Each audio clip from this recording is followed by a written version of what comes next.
Hi everybody, it's Andy here, Andy Phillips, and I've got a motley crew with us today, which is fantastic. We've got Esther, we've got Rich, we've got Embers, and we've got a new person on this podcast. We want to welcome Guy Orton. Hi Guy, how you doing? Hi Guy. Hello. I'm good, thanks. Excellent. Now, Rich, I think we'll leave the introductions up to you.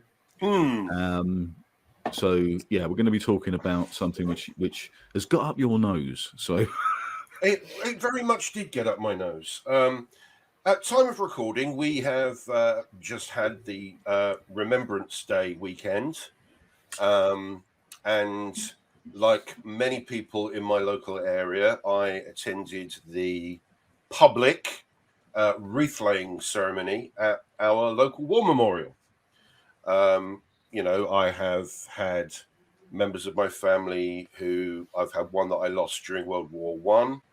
I have had family members who have been severely traumatized in combat situations, also one in World War II and one in Northern Ireland. So, like many people in this country, Remembrance Day is quite an important time for many of us, whether we're religious or not. And so I attended, as I said, this was the public gathering at our war memorial, organised by the British Legion and the local army and Sea Cadets who organised this. So I turn up, and every year it becomes more and more a religious ceremony, to the point that this year has really got up my nose. And I have here the reason why. This is the order of service, as they called it, for the public event, which was attended by all sorts of dignitaries. So the local member of parliament, the local deputy mayor, and the local councillors for that area all turned up, as were the representatives of all the political parties, the police, the various cadet units, scouts, etc. So a big melting pot of everybody, and it was massively well attended by the local population. So let me go through this. The first item is a prayer, where the first line says, "We are here to worship Almighty God." No, we're not. We're not all here to do that. In fact, some of us are explicitly not going to be doing that. So there's a whole prayer on that. Then immediately after that opening prayer is an act of penitence. Penitence to whom? Well, guess who? The first line is, "Let us confess to God and the sins and shortcomings of the world," followed by yet another prayer to the most merciful God. Gosh. Then we go into the actual act of remembrance, the bit that really I'm there for. And how do they start this act of remembrance? God, full of compassion, whose presence is, etc. So we haven't mentioned at all yet any person that we're here to remember. No mention of our troops, no mention of the fallen in the wars. Finally, we get to the traditional reading of "They shall grow not old." That's fine. That's a secular exhortation. I've got no problem with that. I join in that every time. Followed by the last post, followed by the 2-minute silence, followed by the reveille. Fantastic. And then what do? We go on to a new section of the event entitled Prayers. Rest eternal and grant them, O Lord. Plus, prayers are offered for the church.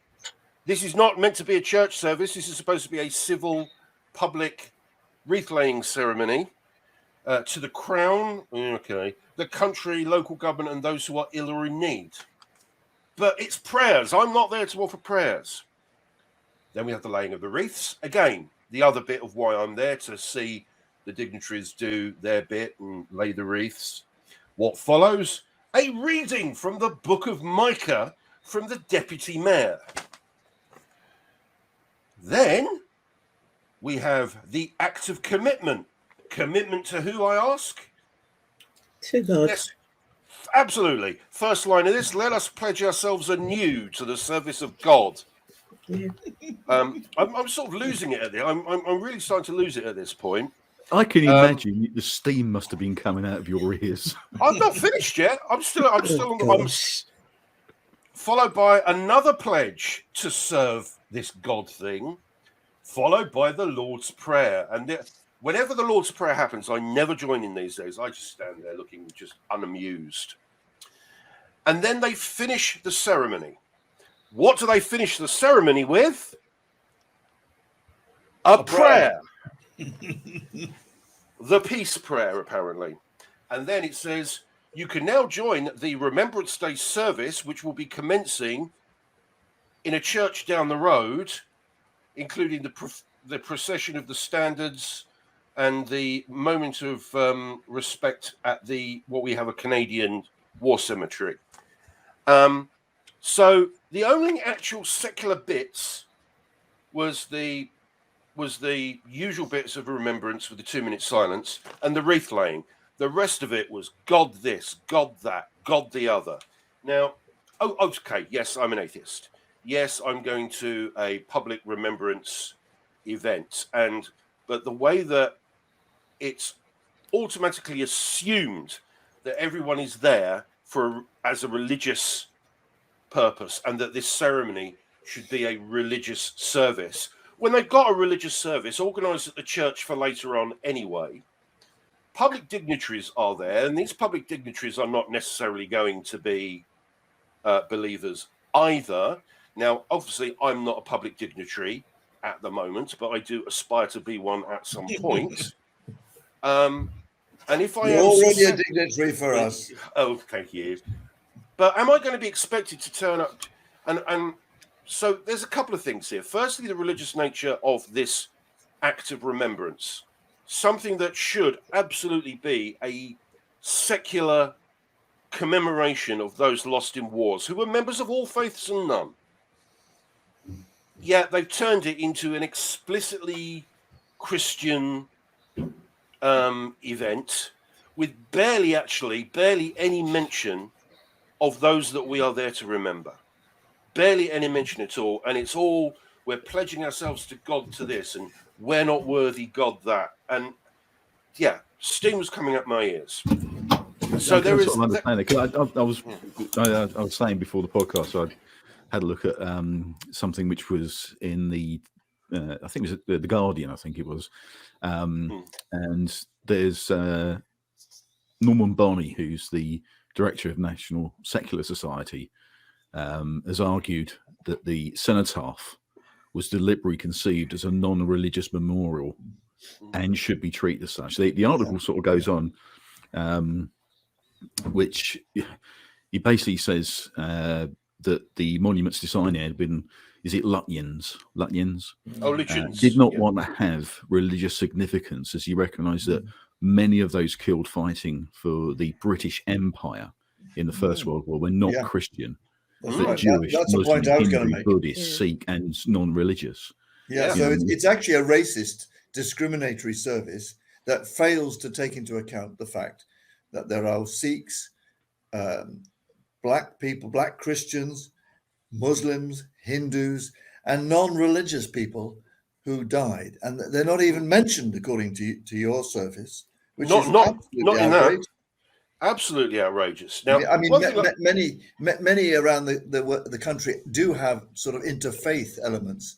In Manchester, for instance, you do have your Sikh and your Muslim and your rabbi and all these different people, contributing. We've asked as humanists, I'm involved with Greater Manchester Humanists, to be involved, and we're allowed to attend, but never to say anything. And it's just outrageous. These should be secular ceremonies. They're actually nothing to do with religion. They're nothing. Where the country as a whole comes together to fight a war for good or not. Yeah. Well, Yeah. people from around the world. I think know. for myself, because I'm not long I haven't long left religion myself. I was very religious, born into the religion, and that was the way of life for 40 years, right? Mm. And to come away from that, it's easy for me to understand why they would do that. When I was a religious person, I was not open to other ideas. I was not open to um, just accepting that other people don't identify with my religion. It was hard. It was just, I could not relate. I could not relate with other people.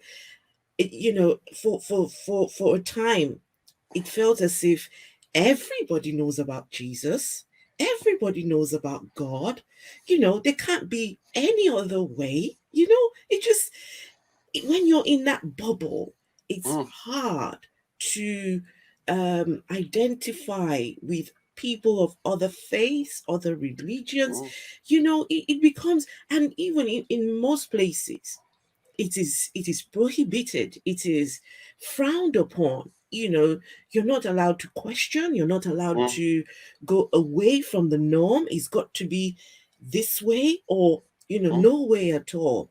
So I just put myself back 4 or 5 years ago. I can easily see how, talk about secular. What are you talking about? Mm. Secular.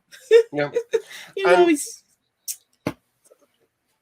this was being led by the local Church of England vicar. So, which brings really onto that question about the role of the Church of England and the role of the church in the state.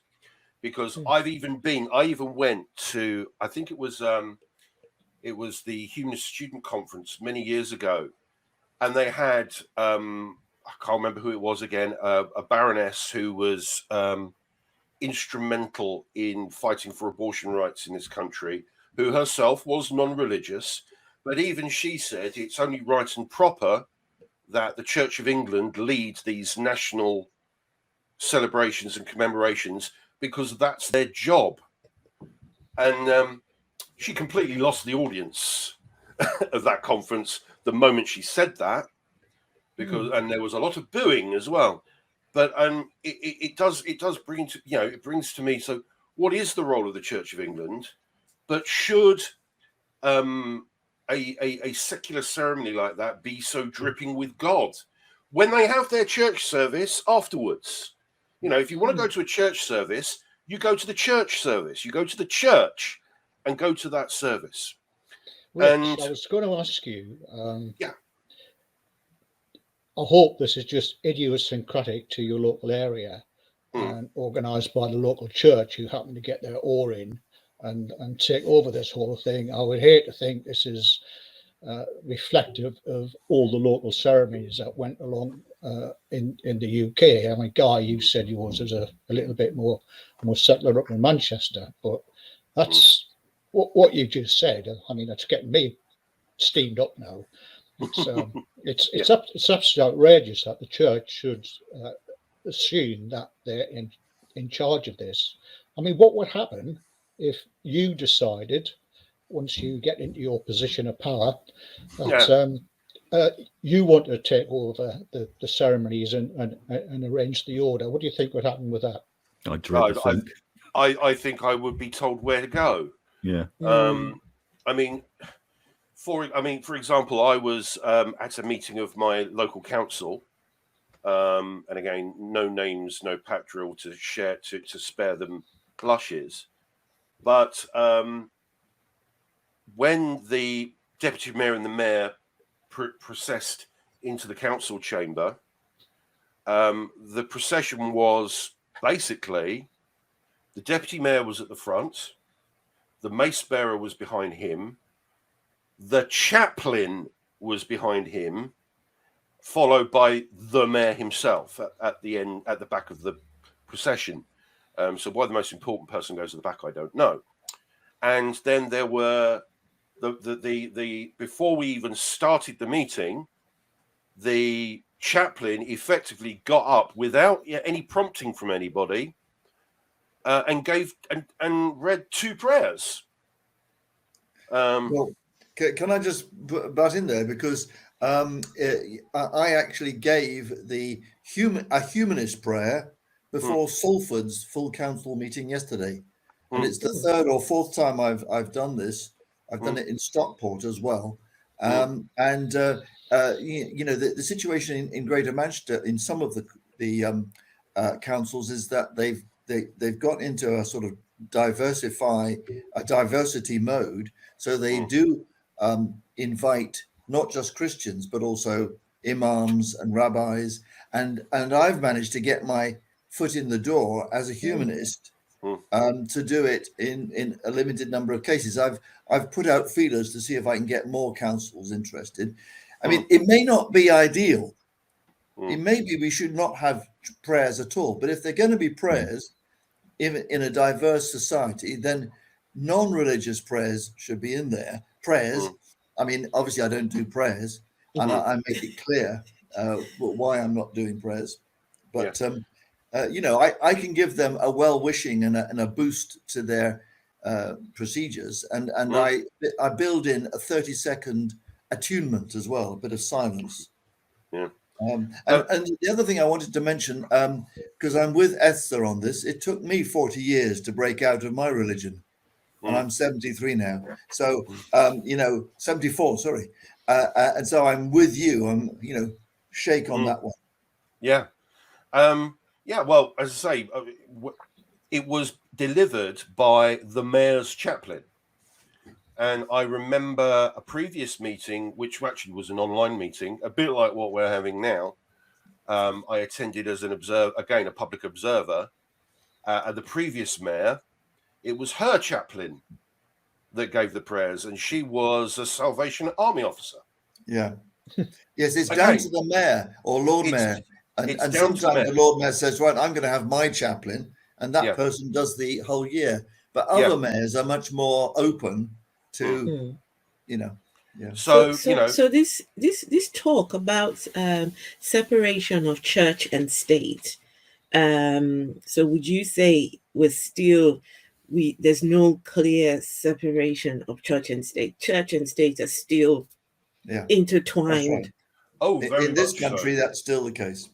I mean, our previous podcast, we spoke about the House of Lords and the bishops in the Lords. This is another manifestation of that lack of separation between church and state. I mean, it goes up right up to the Queen, who's the head of the church and the head of the state. And what we need is a disestablishment of the Church of England out of constitutional and political affairs. Because if people are having an uproar, what's happening in Afghanistan, right? It's equally the same sort of thing. Yes. It is, and again, it's something which I think Rich, you mentioned that. I know it was Embers, that it was only the UK and Afghanistan that has Iran, that has clerics or bishops or church leaders as part of their law. I mean, it just boggles the mind that we're sort of on par with Iran for religious leadership in politics. It just boggles the mind. And there's a bit of history that. Sorry, Rich, go on. Okay. Go on, Mark. You. Okay, thanks. There's a bit of history goes behind this that shows some of the thinking. If we go back hundreds of years, armies would fight for the king or the queen, and long time ago, kings or queens were thought to be divinely appointed. So you can see where that comes from. So fast forward to today, we've got the queen not only the head of the church, so that's difficult to separate until that comes to a head, although people are working on it, but also the queen and various members of the royal family are also head of the armies. So you can see the confusion with that, where you can't separate things like remembrance days into pulling the army away from the Queen being head of the army and also the head of the church. I mean, the Queen being the head of the army, it's similar to the President of the United States being the Commander in Chief. You know, in their position as head of state. Now, we've assiduously taken no position on the Queen and the royal family in terms of their position as head of state. That's a political question that other organisations get involved in, and I know that within our membership, the opinion on that question is very, very diverse. We have hardcore Republicans in the British sense of the word, all the way over to hardcore monarchists. That's not our purview. However, her role but while she does hold that role of head of state, she absolutely should not be holding the role of the head of the church. Now, that is in our purview, and that is the position I think that we have taken, and I think that is absolutely the right one for our organisation. But it just, for me, it was actually the lack of respect. I think that was actually, I mean, it was a lack of respect, as I say, for those that we were remembering. It wasn't necessarily a lack of respect for me, although there was a lack of respect for me, or at least my beliefs. And I did notice when the prayers were being said, and even when the Lord's Prayer was being said, half the crowd weren't joining in with that.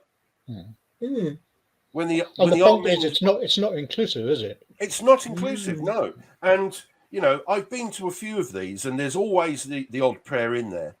But this year, it was so dripping with God that I'm actually really glad that I've been able to come onto this podcast today and actually have a rant about it, because frankly, I came back seething. I really, really did. I was glad I was there. I'm glad I participated, you know, and it was good to see the dignitaries were out showing their respects as well.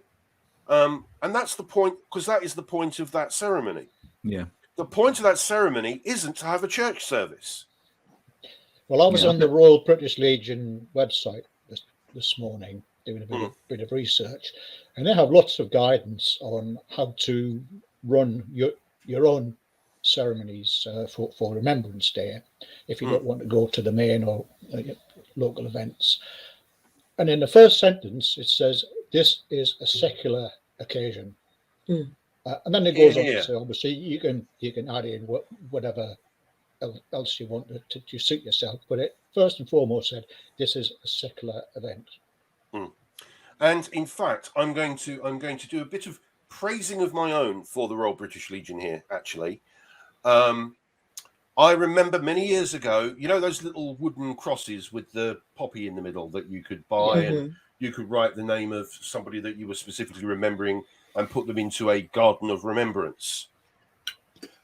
Since they started that, they now have the little wooden crosses. They have little wooden stars of David. They have little wooden oms, little wooden Sikh symbols, and little wooden crescents. And for those of no religion at all, they have a plain wooden stake. And they are absolutely inclusive. And I even saw members of Parliament use the secular version of that for their remembrance messages. So my hat is off to the Royal British Legion. As you say, they are. It's as I say, it says in black and white, they are explicitly secular, and they are all inclusive. So I'm going to say, well done to the Royal British Legion for that inclusivity. We now need to work on, as I say, some of these ceremonies, and I think Embers, your question from earlier, I think it probably is a local idiosyncrasy. I think you're right. I mean, Stockport, for instance, the humanist group there take a full part alongside other religious people, you know, in the local memorial ceremony at Stockport Memorial Hall. It is. So it does vary, and I think your local one, Rich, sounds really bad news. It's a really reactionary sort of very Christian, but it's like just a church service that they've transposed.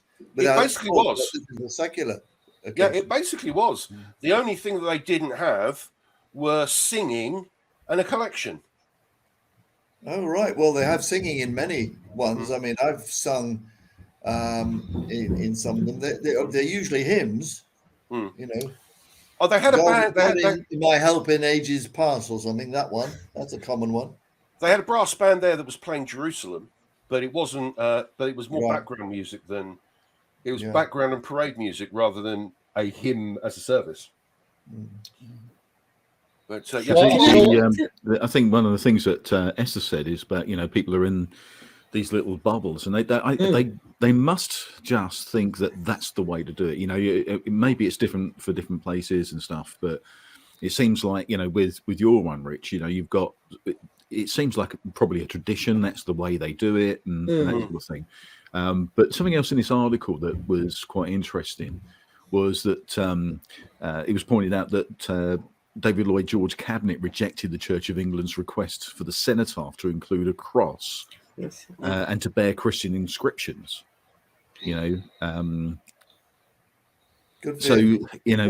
This has obviously been going on for a while, and this sort of thing where the government has to step in, or the government at the time had to step in and say no crosses. This is a secular ceremony. It's a secular event.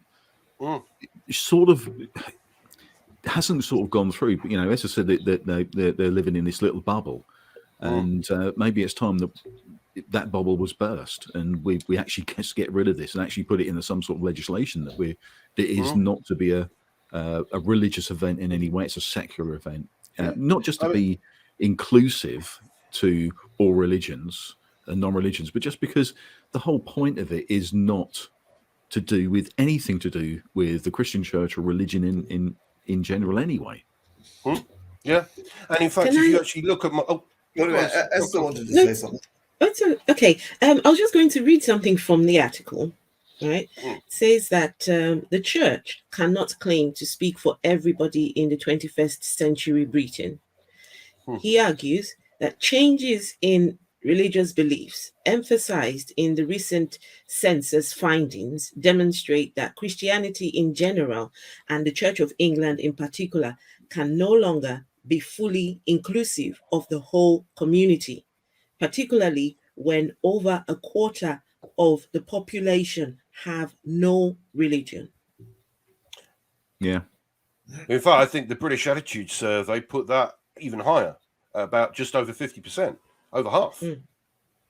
Yeah, well, and we know that people who fall under a religion, they call themselves Christian, or they call themselves Jews, or whatever it is, some of those people just don't believe in God. They're not God believers. It's more of a community thing. I've spoken to lots of people over the years who, if you say, are you a Christian? So, well, I'm Catholic. And then when you actually talk to them and you say, do you actually believe in, a transcendent God that lives outside of time and space and answers your prayers, and go, oh God, no, don't believe in that. Well, I'm Catholic, though. It's like when you get forms and they ask for your religion and people put down C of E. Well, why did you put C of E? Well, that's what you put, isn't it? Yeah, brought up in. And do you know, the thing is, before I really got into understanding what it meant to actually state that you're atheist, for many years, even though I knew I was an atheist, for many years when something like that came round, I'd put C of E, because that's how I was brought up. I was brought up as brought up in C of E. So what religion are you? C of E. Yeah. I mean, we've had this conversation before, haven't we? It's very difficult to put statistics on this to say, this percentage of the population doesn't believe. Well, I track things like this with interest, and I'm not going to put statistics on it other than to say the majority of people in the UK don't have a religion, and the rest of them are just not interested at all. Yeah, not So practicing. Yeah. It's a minority of people who attend church, and that's falling even as we speak. Yeah. I think it's I was- 2% of the population who attend church, and that's going down.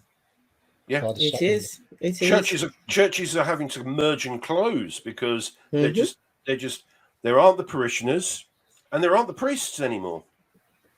You know, and in fact, I'll go further, Andy. It's not that people just don't bother going to church. I don't think they even bother to even think about it. Yeah. It's not something that they even think about, and they only say, "Oh, I'm Church of England" when they're asked. True.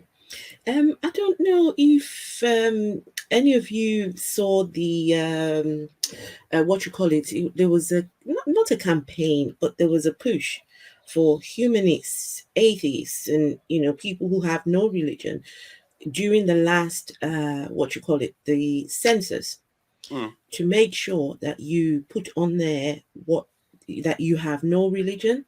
Yep. I remember when I went to my local humanist group, they did emphasize and tell us, when come census time, make sure to put down that you've got no religion. Yeah. Yeah. When I got the census form, that's the first thing I was looking for. So you go put no religion, because I think they said it would take about 3 years to have those full figures. So it would be interesting. Yeah, it'd be interesting to find out what that census, what the figures are for non-religious people.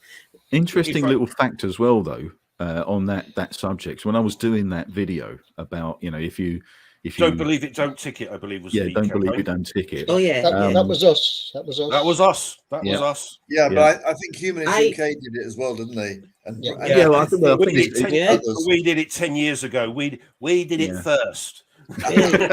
So then, but when I did that, it was really quite interesting, because when you go into this, and there was something which I think was on our website, on the Atheism UK website, which stated that if you put something funny on there, like there was loads of people putting they were Jedi and stuff like that, that actually goes toward how many people are religious, because it will be taken seriously. So one of the things I said in the video, don't do that, but none, because it actually matters to what varied across the world in government. Government take notice of that. The stats mean something. So to put none in there is really, really, really important. Yeah. I managed to persuade my son, who put himself down as Jedi in 2011, to come clean and say no religion in 2021. I think the government did. I think the Census Bureau did cotton on to that, and I think they eventually did lump Jedis in with the non-religious eventually. But well, I think there's an argument that they should count the Church of England to not the non-religious as well, because the stats are that actually a very substantial proportion of self-identifying Anglicans actually don't believe in any God.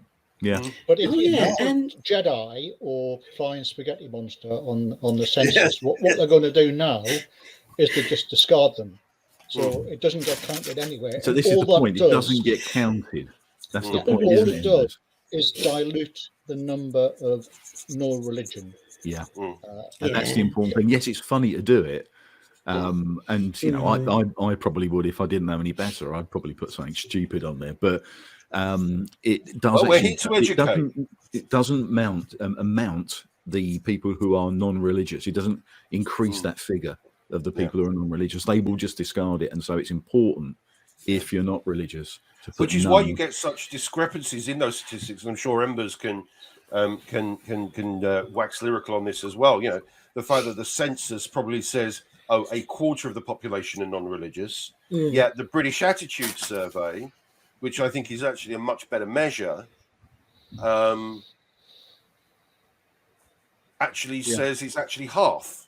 It's 53%, isn't it? 53%. That's a whopping discrepancy. Yeah. Yes. But I think an awful lot of those 53% who say they have no religion actually still believe in a God or think they are spiritual but not Oh. religious. Mm, So very you've got sort of all sorts of gradations here, and really more detailed questions need to be asked to really drill down to find out what people believe.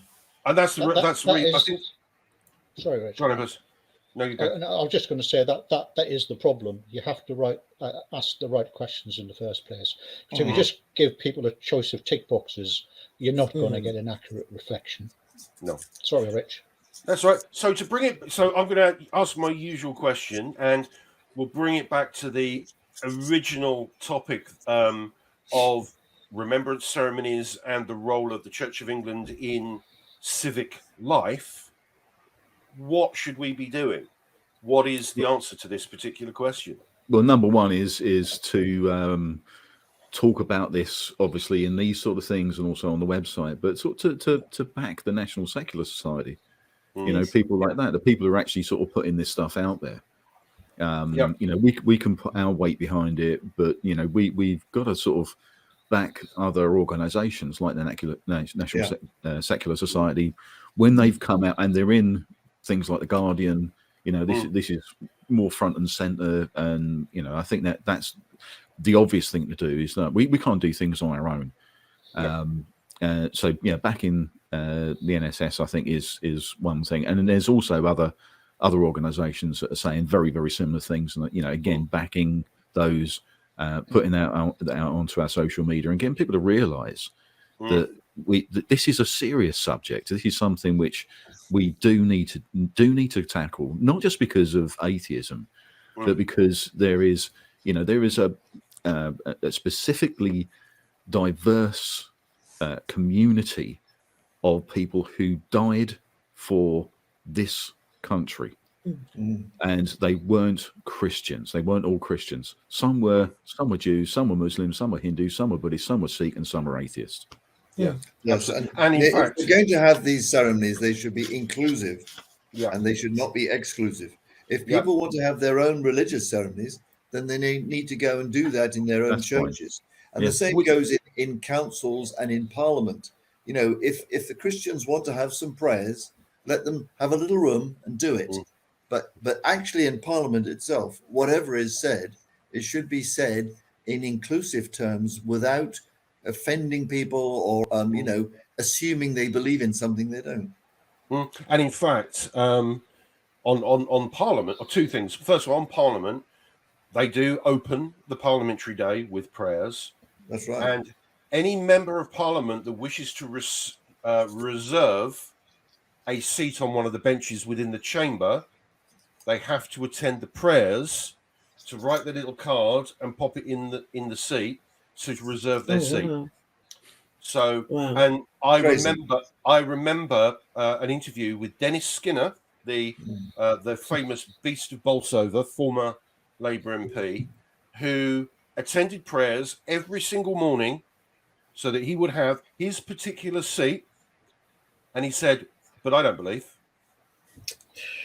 But I attend because that's the only way I can reserve that seat." I wonder So if we can that's get got to a petition up to try and change that system. Yep, Because possibly. we might get a bit of a traction on that. You might. We'll see how. We'll see. And Can I change the topic just slightly? go on. I don't know if you all remember when Trump was there and the whole Christian agenda. Yeah, Trump did not come across to me like he was a Christian. Oh God, no. But obviously he was trying to he was trying to pander to the Christian audience. And I remember clearly when he stopped traffic just to go and take that picture with him and the Bible, and you know, and he actually had a bunch of protesters tear gassed as well as just stopping traffic. And one of the people that was tear gassed was the minister of the church he was going to have the photo taken out. Amazing. Yeah. No, people like Trump just use religion. Yeah. He doesn't give a toss about it, you know. He No, just really, uses there's he wanted lots to of vote from the religious right, you know. That's the there's He's not there's, an lo- atheist there's lots either, of is he? people. There's lots of people who use religion. They use religion as Yes. you know, as a weapon. so exactly, Yeah. and that's where religious toxicity comes in. You know, Yeah. when the I mean, you're right. institution. Look I at mean, look at the Trump has Catholic never. Church. Look at the Catholic Church. You know, every day you hear about this one, you know, abuse going on. This institutional, you know, I don't know the words to use, but you know, that when the institution can't be penetrated, you know, Yeah. it just leads to toxicity. I was speaking to a friend of mine who's Croatian, and he basically says, yes, we are a democratic country. We have a democratically elected parliament. The country is run by the Roman Catholic Church. Yeah. Every politician has to bow down before the Almighty Church in Croatia. And he said, you know, and he's, you know, he's a bisexual atheist, and he is desperate to get out of that country. He is absolutely. And do you know where he wants to move to? Ireland, because of all of the changes. Because of all of the changes that have taken place within Ireland, and he has seen the Catholic Church very much lose its grip on power. Yes. And he says that that's a place that he would like to move to, because he. Well, listen, guys, I think that that's a sort of point where I think we can have sort of reached our time with this. I think we sort of got some sort of direction, you know. And if anybody's watching this or listening to this podcast that has any comments on this, or can support us, you know, subscribe to the channel, listen to more of this, but make some comments as well. Tell us exactly what we. You know, what you think about these sort of things. Esther, do you want just one last word? The article, what we've been reading from, would you put that in the yeah, I'll stick that in there as well, because that was quite a good one. But yeah, supporting the NSS I think is a good idea, but also there's a few other things we could do, but if anybody's got any ideas, stick them in the comments.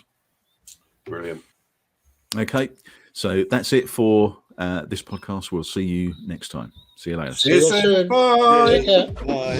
Well, thanks for joining us today, and don't forget to click that like button. Also, make a comment, and of course, subscribe to the channel. We'll see you next time.